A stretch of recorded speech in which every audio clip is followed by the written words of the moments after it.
Again. All right, now we are officially live.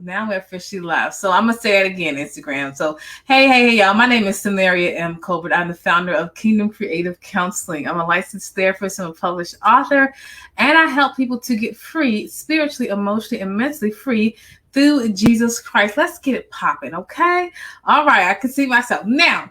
Let's get it talk. We're going to talk about the wisdom of God. The wisdom of God. Now, I've been doing some different teaching. This is, hey sis, this is really important. This is really important. If you guys have been following, those who have been watching even the playback, which I know some of you have, I have been talking about the wisdom of God in different areas in our lives right now. So I've been talking about the prophetic utterances, prophetic accuracy, prophetic insight. Hey, prophetic. Last time I did divine alignment. Now this is strategic. I'm not just doing this because I want to do a live, and I'm not just doing this for my own sake. There is something that's happening right now in 2020 that is positioning us for God to manifest His kingdom through us. And we have to be appropriately aligned. We have to be appropriately submitted. We have to understand how the prophetic is operating in the now.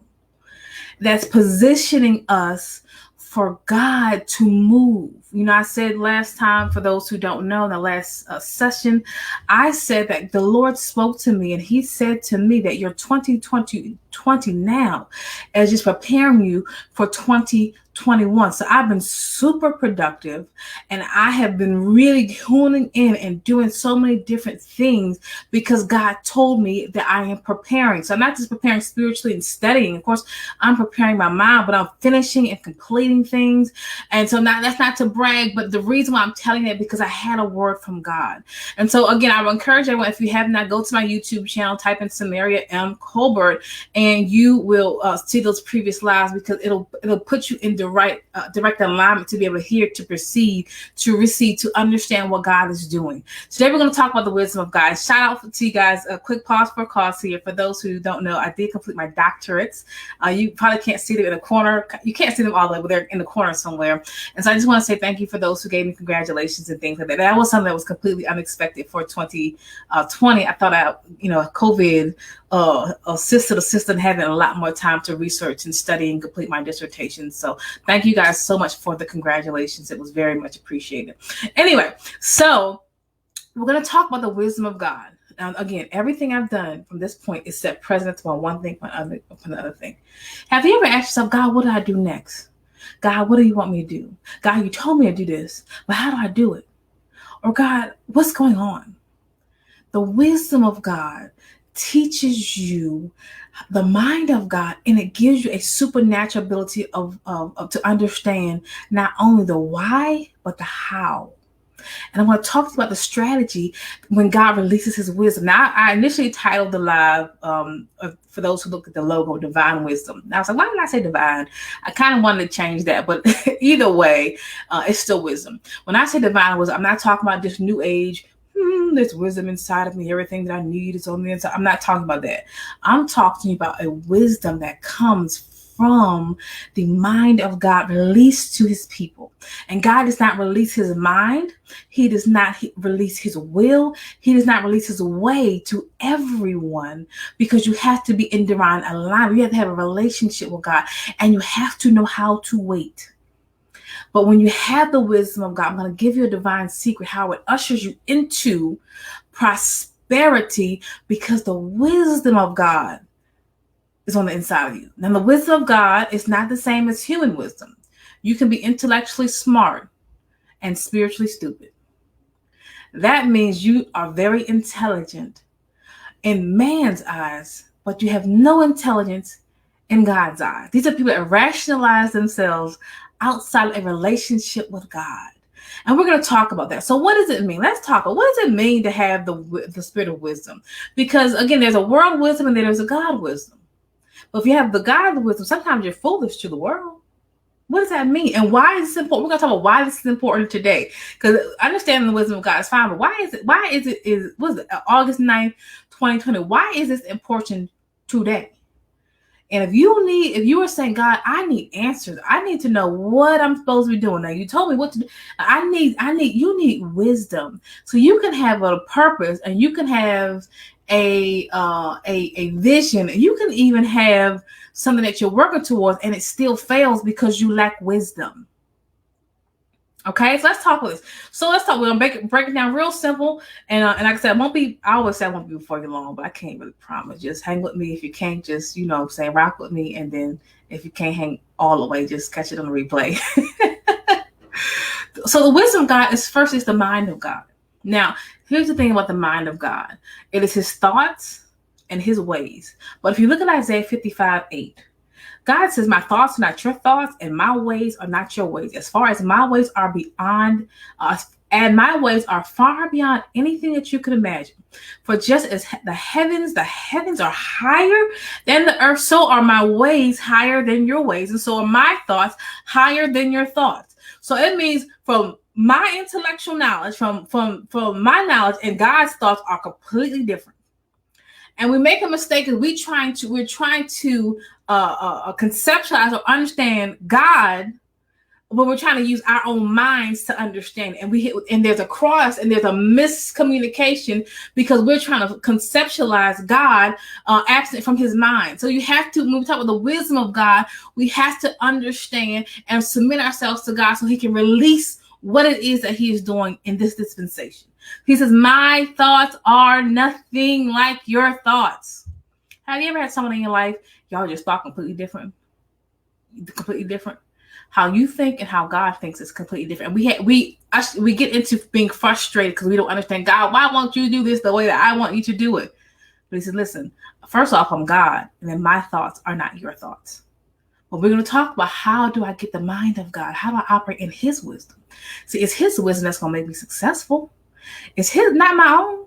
Because you can have your own wisdom and you got every which way but the right way. Okay? The wisdom of God is having the mind of God, is the quality of having God will release to you knowledge, good judgment, and it also one of the things that it does come from experience. Now I know that. So what happens is there's some of us who can say, I really trust God now like I've never trusted Him because I've had experience with Him. I've had a relationship with Him.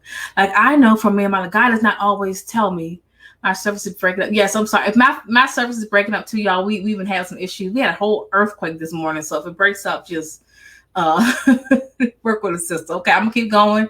Hopefully it won't cut out on it in Jesus' name. So it's the quality of having experience, meaning when we have a relationship with someone, you kind of know that person. So we walk together. I know for me that the wisdom of God says God does not always give me the answer when I want it, but He always gives me an answer. Okay. So the wisdom is also the ability to make good decisions. Okay, it's the ability to make the good decisions. Now, my mom told me something years ago, and I hold it to be true. She said, our decisions define our destiny. That's wisdom. That's God's wisdom. But believe it or not, that was released through my mother. Decisions define destiny. And so the truth of the matter is the reason we are where we are today because of the decisions that we have made. Why am I here today, God? Because you decided to be here today. So you are one decision away or a series of decisions away from actualizing your purpose, your destiny, and your assignment. But you're also a couple of decisions away from being far away from your purpose, your destiny, and assignment. So there's nobody. See, listen, when you have true success, unless you're born into wealth, prominence, and position, which most people are not, any level of success requires some things: persistence, consistency. No one's handed. There's no one has it easy, you know. I didn't have it when I graduated. I didn't have it easy, but they understand the wisdom of God and they knew how to work. So your decisions, okay. So nobody look at so why did this person have it easier than me, and why did this person have it easier? No. Decisions define destiny. Well, we're not going to get to our place at the same time, but we have to make wise decisions and then actualize our purpose, and then be committed to something and be persistent to something that will eventually lead us to a place called success. All right. So wisdom comes from God. Now, when I was looking at this up, I was going to do a whole teaching, and then I realized, whoa, this is too much information for me to give everybody in an hour. if we look at the book of Proverbs, right? Proverbs is the book of wisdom. Now, again, it's considered the book of wisdom. Of course, we know from Genesis to Revelations, you got to read it. It's full of nothing but God's wisdom. But Proverbs is really the primary focus is the wisdom of God. And if you read Proverbs, which I do encourage everyone to do, don't just read everything else. If you really want to grow in wisdom, begin to really digest and meditate on Proverbs. But when you look at Proverbs, it tells you so many different areas that we use wisdom for. It talks about relationships. It talks about parenting. It talks about business. It talks about friendships. It talks about how to deal with anger. It talks about how to understand judgment, how to understand justice, knowledge. So wisdom has to be impactful for every area of our life, not just man's wisdom, really God's wisdom.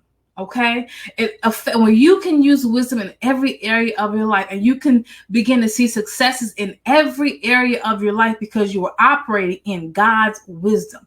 That's why Proverbs 3:5. I'm trying to get ahead of myself. The proverb says, "Acknowledge him in all your ways, and he shall direct your paths." It doesn't say path, P-A-T-H. It says paths, P-A-T-H-S, more than one.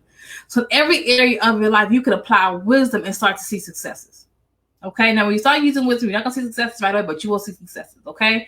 So divine wisdom comes from God. God's wisdom is forward thinking. Say that again. God's wisdom is forward thinking. That simply means this: when God's wisdom is forward thinking, it means I have to make right decisions now that's going to position me for success in my future. When you start using the wisdom of God, you don't necessarily see results right away. You may not see results in 6 months. You may not see results in a year, but you keep operating in a consistent pattern called God's wisdom. Okay, so everyone doesn't have this type of wisdom. You ever meet people you're like, I don't understand. I mean, I don't understand. Like, because there are some people that have good intentions and have no wisdom. Just because you have good intentions does not mean you operate in the wisdom of God. There is a vast difference. You ever meet people you're like, oh my God, I don't.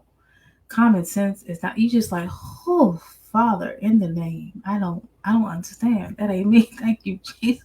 I'm not hanging around you. Anyway, so but everyone doesn't have this type of wisdom. Okay, but because it is set aside for those who are led by the Spirit. And so you can be a Christian. It does not mean, nor does it imply that you are led by the Spirit. Okay, you can be a Christian that's led by your flesh. You can be a carnal Christian. You can be a baby Christian, but you have to be led by the Spirit. Okay, because the Holy Spirit will usher us into the wisdom of God. Also, the wisdom of God is also for those who don't know is a part of the gifts of the Spirit. Okay, and we're going to talk about that in a minute. So when God releases gifts of the Spirit, the prophetic, words of knowledge, words of wisdom, that means you will supernaturally know what to do, even though you might not necessarily have learned in this particular area. The wisdom of God will say, hey, go do this. And I'm going to give you an example of that, Solomon being a good example of that. Okay, so let's talk about this about the wisdom of God. 1 Corinthians 3:19. Again, that's 1 Corinthians 3:19. It says, and this is the New King James Version, so I want to read this from. It says, for the wisdom of this world is foolishness to God. The wisdom of this world is foolishness to God. This is why sometimes they crack jokes from these Christians, all these Christians this and these Christians that, and they believe the master and the black man and they believe the white man's religion, which is not true, obviously. If you really read historical context of the Bible, it's not true. But the wisdom of God is so a lot of times what happens is people who are worldly, who don't have a scriptural context, cannot understand the wisdom of God because it can't be released to them. All right. 1 Corinthians 1:25-27. Again, that's 1:25-27. I'm going to read this from the New Living Translation. It says, for this foolish plan of God is wiser than the wisest human plans. And it is God's weakness that is stronger than the greatest of human strength. See, God's wisdom and man's wisdom cannot be compared. And a lot of times, the reason why we get frustrated is because we're trying to use man's wisdom to apply to a God strategy, and it doesn't work. Okay. Sometimes when you're using wisdom, you got to take a step back and say, what is not working? What patterns am I trying to repeat that are simply not working? So I can formalize and begin to seek God in a way that it is working. Okay, so that was 1 Corinthians 1:25. Let's do 26. Again, New Living Translation. Excuse me. Remember, dear brothers, that fewer of you were wise according to the world's standards or the world's eyes or wealthy when God called you. Okay, that's verse 26. So God doesn't call people who are God wasn't necessarily looking for someone that were wise by man's standards. He wasn't looking for the one by man's standards that will be pointed out and called out. So you are most likely to succeed. You are our leader. Okay, God didn't choose those kind of people. 1 Corinthians 25:27. Instead, listen to this. Instead, God chose things that the world considers foolish in order to shame those who think they are wise. And he chose things powerless to shame those who are powerful. So he said, I don't have God's wisdom. God said, I choose you. As long as you humble yourself, and say, God, see what happens is wisdom is birth. God's wisdom is birthed through his humility. Through your humility, So you say, God, I don't have your wisdom, but I want to know it. But a lot of people who have man's wisdom, they're intelligent and they know it. And so they can't really seek God to come before him empty. Paul said, I count to know nothing. And Paul was a kind of intellectual scholar who had multiple accolades according to man. He knew what he knew. He was one of those professors that had multiple degrees and probably written textbooks concerning degrees, and he could probably debate anybody. But when God got a hold of him, he said, I count to know nothing. Because he tapped into the mind of God, which he realized even in all of his intelligence cannot be compared to the mind of God. Amen. Okay, so let's talk about this. And I said this again, but let's kind of review this. Okay, the one of the gifts of the Spirit is wisdom. Okay, so God can release it to you, absolutely, but you also have to grow it, just like any other spiritual gift. Like if you want to operate in the prophetic and you want to grow that prophetic anointing that God has birthed you into, you have to continue to feed it, grow it, stay in the Word, and study how your gift operates. One of my strongest gifts, aside from any other gift that I've always had, is the spirit of wisdom. But I still have to grow in it. I still have to continue to continue to grow that spirit gift that God has given me. I do that through the Word of God, through having a relationship with Him, to repeatedly studying over and over and over again, and just hearing and praying and worship and all those things. Okay, so wisdom, God's wisdom, gives you clarity, it gives you instruction, it gives you direction, and it gives you insight as to what to do and where to go. Okay, so again, I said again at the beginning for those who just joined, if you ever say, God, I don't know what I'm supposed to do, ask Him for His wisdom, and He'll tell you what to do. Okay, it is the wisdom of God that leads to wealth. I'm going to give you a divine kingdom secret in a minute, but that's it. Wisdom makes good decisions today, and I said this before, but it's so important that I'm going to have to repeat it. Wisdom makes good decisions today, understanding that the harvest, what you see, is not going to be immediate. When you start making decisions today, you don't necessarily see, you don't plant a seed today. Okay, you don't plant a garden today, and then tomorrow you wake up and you have a whole garden full of fully grown and birthed fruit, right? Or whatever it is you're planting, vegetables, whatever you're planting, you don't have that. Well, the same way how the wisdom of God is. The seed is planted, and then we continue to grow it and water it through all those things and through obedience. And then we start seeing a harvest sometime later. Okay. Wisdom goes beyond the natural. So when we talk about the wisdom of God, we're not talking about the natural. Okay. When we have someone that doesn't operate in the wisdom of God, a lot of times they're very carnal, and they're not operating under the Spirit. They operate under a carnal mindset. Wisdom seeks wise counsel from heaven's perspective. Okay. And that's one of the things of my private practice. Of course, we're Kingdom Creative Counsel, but we counsel people from heaven's perspective. Okay. Wisdom answers the question, what should I do? What should I do? Let's talk a little more about the characteristics of wisdom. We're going to talk about why this is important, and we're going to talk about how you can operate in the wisdom of God. We don't have too much further to go. Wisdom always teaches. That's another one. Wisdom always teaches. So you have someone who has a strong spirit of a teacher, believe it or not. Someone who can teach the Bible. Most of the time they teach the Bible, they have a gift of wisdom. You ever meet somebody they're so knowledgeable, you just want to sit at their feet and learn. And when they say something that's from God, you're like, okay, yeah, I never thought about that like that. But you're right, that's true. That's the spirit of wisdom, but it illuminate something that you didn't originally see. Like you can read scripture and someone has a real strong gift of wisdom. They point it out to you. You're like, the Bible says this, and you look at the same scripture and you're like, I never looked at that. Like that was there all along. Because when people have the teachers, people who are called to teach the word of God, naturally come with a spirit of wisdom. Okay, so wisdom teaches and gives insight. It disciples you. When you operate in wisdom, you also operate in a discipline. Okay, a discipline. It gives understanding. It helps in that it gives us discernment. Wisdom gives discernment. Okay, guidance, and it gives us knowledge. So you see, there's so many benefits to operating in the wisdom of God. I mean, it's only a win-win situation. We're gonna talk about it. Sometimes we operate in the wisdom of God because you're around carnal people. They can't understand. So they look at you. Why would you do that? You sound like you're what? But when they start seeing results, they're like, okay, I see why she did it now. She was, okay. Right. Okay, we'll keep going. Proverbs 1:8. Again, we're talking about the character of wisdom. Proverbs 1:8, it listens when corrected.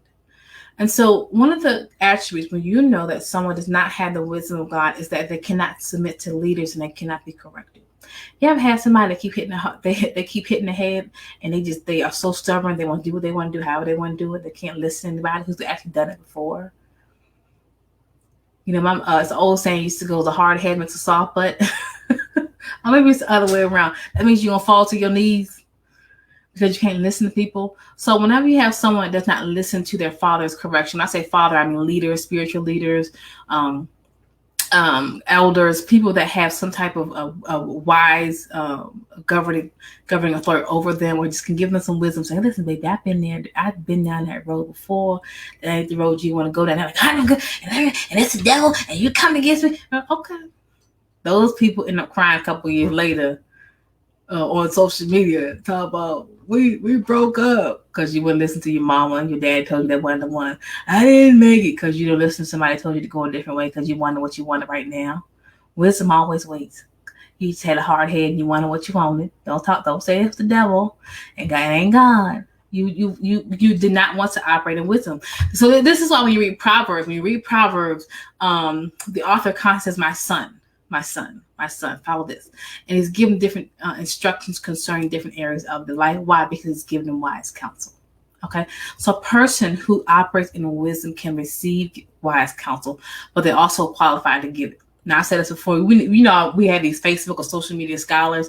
They want to give you all kinds of advice, how you should do relationships, how you should do your business, what you should be doing with X, Y, and Z. And they're not qualified to give advice. Like, well, I want where's your resume that you think that you could give me advice? Where's your business? not being braggful, but where's your business?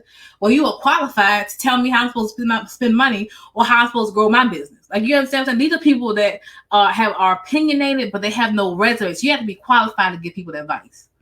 And when I say qualified, I'm not talking about degrees. I'm talking about what is your experience that qualifies you to give advice. These are people, well, these pastors, such and such. Okay, where's your church to give people advice? Ministries, Christians. Okay, where's your stuff? So before you give advice, I need to know what qualifies you to give advice. Because nowadays people just think their opinion is just so wonderful. They just think it's advice. No, it's your opinion, and you sound crazy. I'm just saying, okay? All right, Proverbs 1:20 through I'm not going to read this all, but if you read this, it'll be really, really good to you because it talks about how wisdom operates, and it talks about some of the things that we're experiencing now and what wisdom has to say about it. Okay, so I'm going to read it from New Living Translation. I'm not going to read all of it because it's a long scripture, but again, read it on your own time. Proverbs 1:22-33. Wisdom shouts in the street, verse 20, New Living Translation. She cries out in the public square. Verse 22, skipping over. How long will you simpletons? How long, you simpletons, will you insist on being simple-minded? How long will you mockers relish your mocking? How long will you fools hate knowledge? Stop for a cause here. Simpletons means someone who doesn't have good sense. They're constantly making silly decisions, and they hate knowledge. And so you can't hate knowledge and operate in God's wisdom. Wisdom always wants to be a student and wants to learn more. Okay? Come and I'll share my heart with you, verse 23, and make you wise. Come, listen to the 23, listen to counsel, and I'll share my heart with you and make you wise. So when we come unto the Father, we listen to his counsel. He will share his heart with us, and he will make us what? Wise. Okay? Verse 25, I'm skipping around, but you ignored advice and you rejected the correction that I offered. So people who constantly make poor decisions, who have no success, who are all over the place, what happens?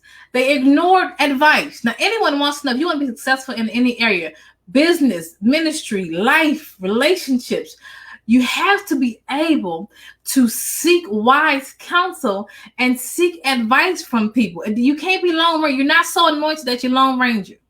You may be you may not necessarily have a group of people around you, but you seek wisdom, however that looks. Then I always have to be seeking a person. Sometimes it could be, again, seeking the word of God. When I was trying to start a business, you know what I did? I have tons of books full of how do you start a business. Like, you understand what I'm saying? So when a person has a wisdom, they say, I want to know how to do what it is I can do to get where I need to be. Okay, but people who don't have wisdom, they know it all. And let them know it all. Okay, y'all keep reading this. For simpletons, turn away. Verse 32. I skipped all the way around. Verse 32. For simpletons, those who don't have common sense, those who are simple-minded, turn away from God. They turn away from God's advice. And they think they're not. These people are coming against them. They turn away from God's advice. They won't listen. And it destroys it, and they're ushered into what the New Living Translation, their own complacency. The last thing you want to do in this season is be complacent. You should be working on something. Okay? But all those who listen to me will live in peace. All those listen to me, regardless of what's going on around us.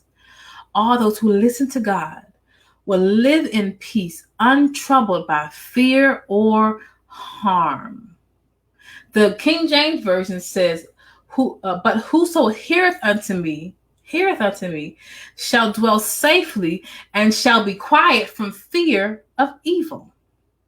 So when I'm operating in the wisdom of God, I don't have to operate in fear. I don't have to operate in worry. I don't have to be unstable, because I had the wisdom of God that has given me direction, clarity, and knowledge. Right? Yes. Okay, so wisdom settles you, and it gives you a firm foundation. It settles you. You're not unsettled. You have a foundation of something.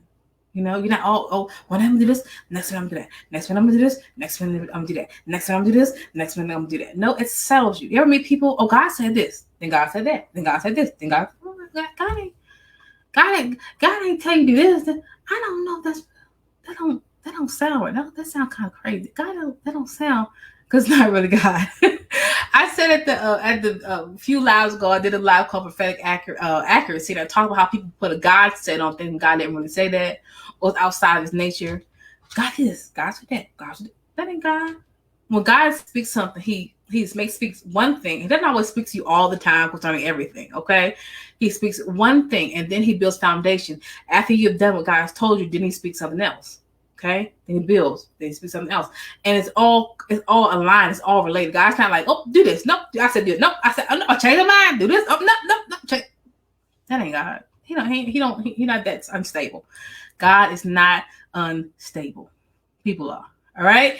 So wisdom helps us to understand and make wise choices. Okay, and we're almost finished, y'all.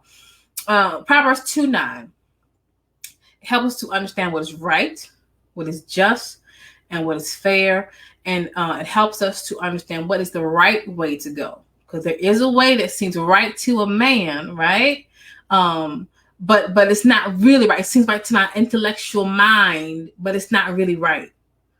But God said, but when we had the spirit of wisdom, we said, God, what is your wisdom concerning this man? Like, I need to really hear from you. It gives us the right direction. It directs our path. Okay. Which is again, Proverbs 3:5, and says, trust in the Lord with all thine heart, and lean not to thine own understanding. In all thy ways acknowledge him, and he shall direct that path. Because the wisdom of God gives us right direction. So I can be silent and say, I know God, you can come and tell me God didn't say this, and God ain't good. So Mary, you're going the wrong direction. But if I heard from God, I heard from God. And I've had to remind myself, even this week, to say, no, God, this is what you told me, God. I know that you didn't change your mind.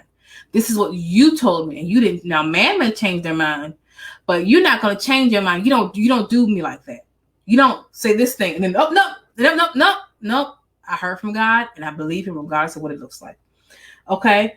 Now, let's give you wisdom. Gives you the supernatural ability to know what next steps to take, even though it's not obvious. Let me give you an example of this. 1 Kings 3:16-28. You read it on your own time. I'm not even going to read it. Give you the scenario. So Solomon becomes king. Now, Solomon is the wisdom guru, so to speak. And so he becomes king. Two prostitutes come to Solomon, and they both of them had a baby. Well, one of them, I'm paraphrasing y'all, was sleeping. Both of them was sleeping with their babies in their beds. One of them was sleeping, and she accidentally rolled over on the baby, and the baby died. Isn't that sad? I know it's sad, but anyway, baby died. One of them takes the baby that's dead and switch it with the baby that's alive. Because how she thinks she's gonna get away with that, we don't know, but she just switched the babies, right? So they're coming for the king with this accusation. Both prostitutes, both had a baby. One got a dead baby, one got a live baby. One is accusing the other one, saying she stole my baby. I'm paraphrasing y'all. She stole my baby. She killed her baby by accident, and then she switched the babies. The other one says, "No, I didn't do that. I didn't do that. This is really my baby." Solomon, in all his wisdom, that came from God, says, "Okay, give me a sword." Takes a sword. I'm gonna cut both baby. Cut the baby in half. You get one half, or you get the other half.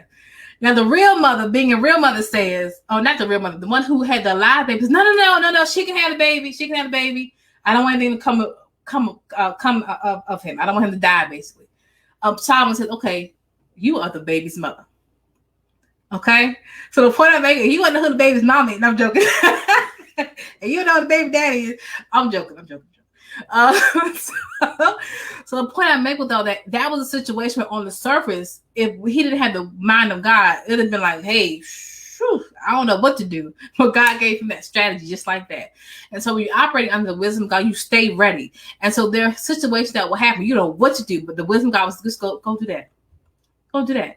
And it'll just show up just like that, because you're in a state of wisdom that is current, is there, it's stable, and is already with you. So you have to get ready. You stay ready when you operate in wisdom. Okay, I ain't gotta get ready. I just stay ready because I operate in wisdom. Okay, wisdom is my everyday. The wisdom of God is my everyday thing. It's my everyday action is to begin to seek the wisdom of God.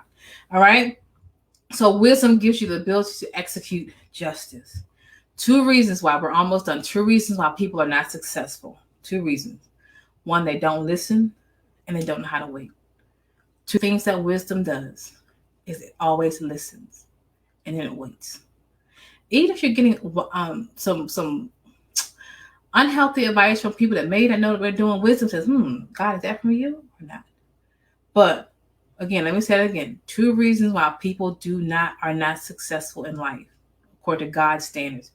They do not listen to people who are in position to give wise counsel, and they do not wait. Wisdom always waits. So not listening and not operating in wisdom and not waiting is a recipe for failure. So we have to be honest. We have to take an honest look at ourselves. If I'm failing in the area, what are some areas that I am not using wisdom? Okay. A few more things here. Wisdom, again, our decisions, for those who just came in, dictate our destiny. Wisdom gives you an obedient heart. Wisdom aligns you. A person who's wise, they watch their words. So yeah, when you operate in wisdom, you kind of take a step back. You think out what you're going to say before you say it. Someone who doesn't have wisdom, they just diarrhea of the mouth. You operate in wisdom. When you operate in wisdom, this is very true. Your parents, your elders are pleased with you. You bring them joy. Okay. And then you start seeing accomplishments and they say, I'm so proud of you because you operate in wisdom. However, someone who does not operate in wisdom, they bring shame and contention. This is what Proverbs says to their parents because they refuse to listen.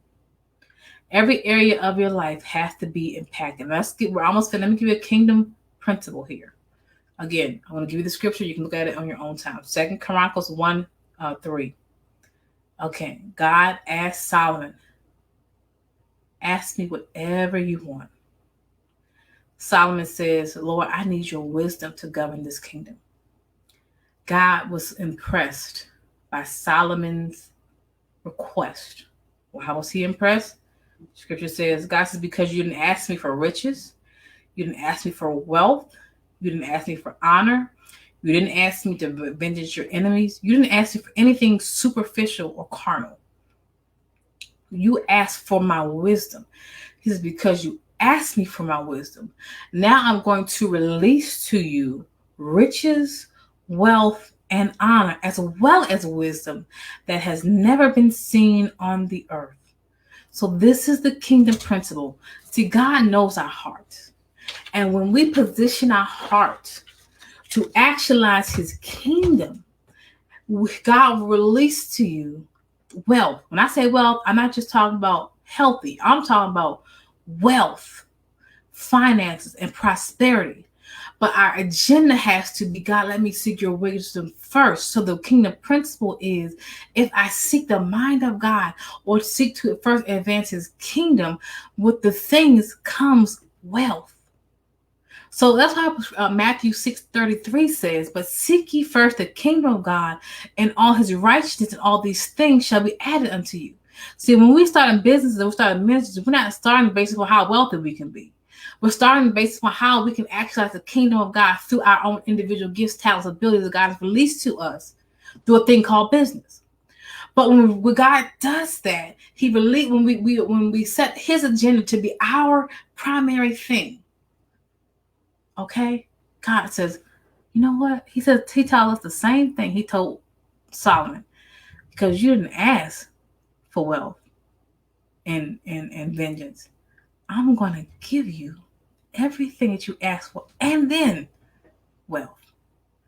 The issue is this: most of the time, why this is important, because most of the things, if you really look at people and what they lead with first. So here's the thing: when you're talking to like Christian business owners, what they lead with first, if they lead with how much money you're gonna make, or they lead with something superficial, that's their heart. But so seeking God's wisdom is not a strategy, but it's really a condition of the heart. If I have the real wisdom of God, he will release to me his kingdom wealth. Remember, wisdom also gives you instruction and direction. If I can align myself with his instruction and direction, he's going to position me.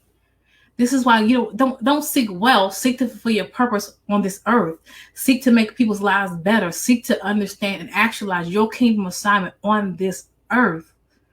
And the wealth will come. The things will come.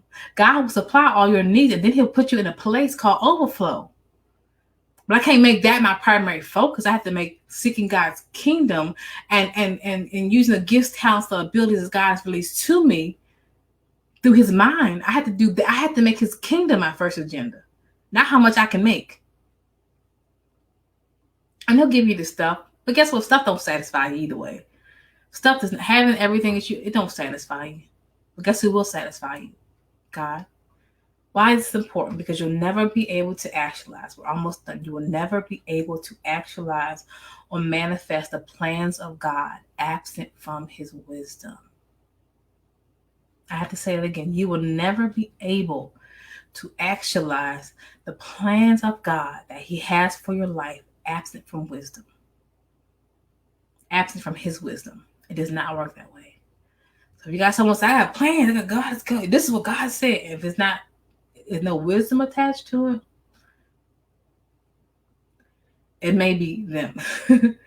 Heaven's agenda, listen to this, heaven's agenda manifests through wisdom. Heaven's agenda manifests through wisdom. God won't release to us what we cannot handle.